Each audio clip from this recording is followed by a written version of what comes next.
Aškerc je veliko pisal. Lahko bi rekli, da je potem na stara leta preveč pisal. Ne, preveč. Leto za leto eno pesniško zbirko. Mogoče aludira na tiste mlade literate, najbrž slovensko moderno, ki so se zaganjali v to veličino. Aškerc se zaveda svoje veličine.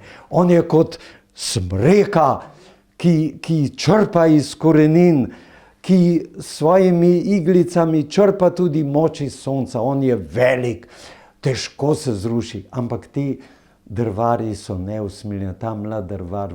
Veste, to je ena taka balada, po mojem je to sploh ena najlepših njegovih balad, ne, ki jo je napisal na zadnja leta. To je bil velik umetnik.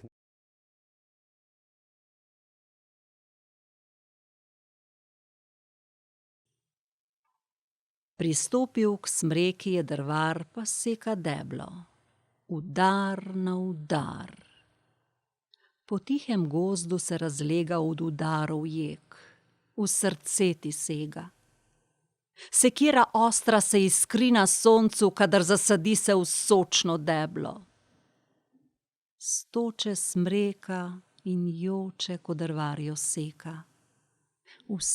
Vsa trepeče do vršin, hudo trpi do korenin. In poje v jasni dan sekira, a smreka že od ran umira. Do mozga čuti, do srca orožje krutega moža. Bolijo udarci jo, skelijo, i viri pa od nje letijo na vse strani, ko mah na mah drvarjo mladi seka. In kadarkoli mož zamahne, od bolečine smreka vzdahne. Pa razkorači se drvar, da ji zada poslednji udar. In z vso močjo sekira vseka. In nagne se mogočna smreka in s treskom, reskom zavali po tleh se, mrtva obleži. Drvar jo gleda, truden vzdiše in vroči pot si s čela briše, kraj smreke leže v mehki mah. Kak glas je to utožen, plah, ko ženska nekdo blizu stoče in tarna toži, skoraj joče. Zakaj brezsrčni si drvar posekal me, ubogo stvar? Kako sem rasla ti vesela, kako sem rada ti živela, kako sem pila dan in noč iz tal sokov življenjsko moč. In žarke sončne iz višave sem pila, žgoče vase, zdrave.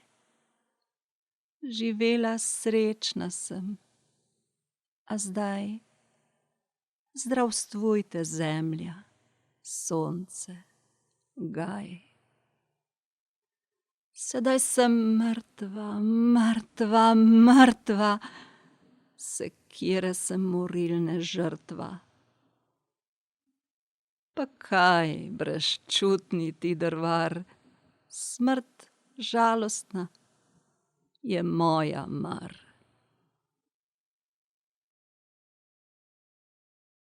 Ne samo drame, tragedije, veste, en tragičen naboj mora imeti balada. Lahko je na koncu potem, da izzveni z eno ironijo, ne, včasih, ne, ampak mora biti notri ena napetost, ne. Bistvo dramatike, zlasti pa tragedije v tem, da se spopadata dve sili, da pride do enega popolnoma nepričakovanega obrata. In to on ima, ne. Aškerc je bil, lahko bi rekel, slikar v poeziji. Kako zna ponavadi že v prvih verzih z enimi parimi, kot slikar s čopičem, pričarati atmosfero, pokrajino, enih par potez s čopičem. In to je bila Aškerčeva umetnost, veste. In tega se je naučil pri Homerju. Homer je bil tak mojster s čopičem, lahko rečem, z besedo, ne, da so se ob njem začele razpletati že v antiki razprave, kakšna je meja kakšna je sorodnost med likovno in besedno umetnostjo. Ne? Ob tem je nastala teorija, da je poezija samo govoreče slikarstvo. In če za koga to velja, velja za Aškerca.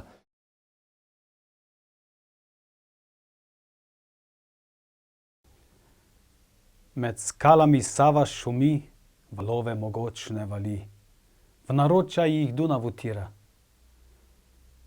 Čoln ziblja v bregu se tam, a ribič mi v njem sedi sam, na veslo se truden opira.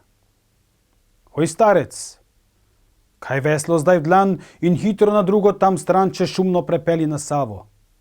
Čuj, turško rumeno zlato, plačilo bogato ti bo. Če nočeš, ti vzamemo glavo.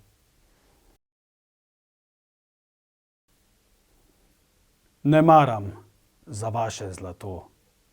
Čemu mi pač ribiču bo? Zastonj vas čez reko prepeljem. Pač, hrabro srce ti imaš, izvrsten prevoznik si naš. Ni takega blizu okoli. Na mestu, de ribič krepko, a veslo zažene vodo. Tu vaše in moje plačilo.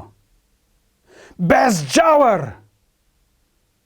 Še krik iz valov, iz mokrih je Save grobov, potem pa vse tiho je bilo.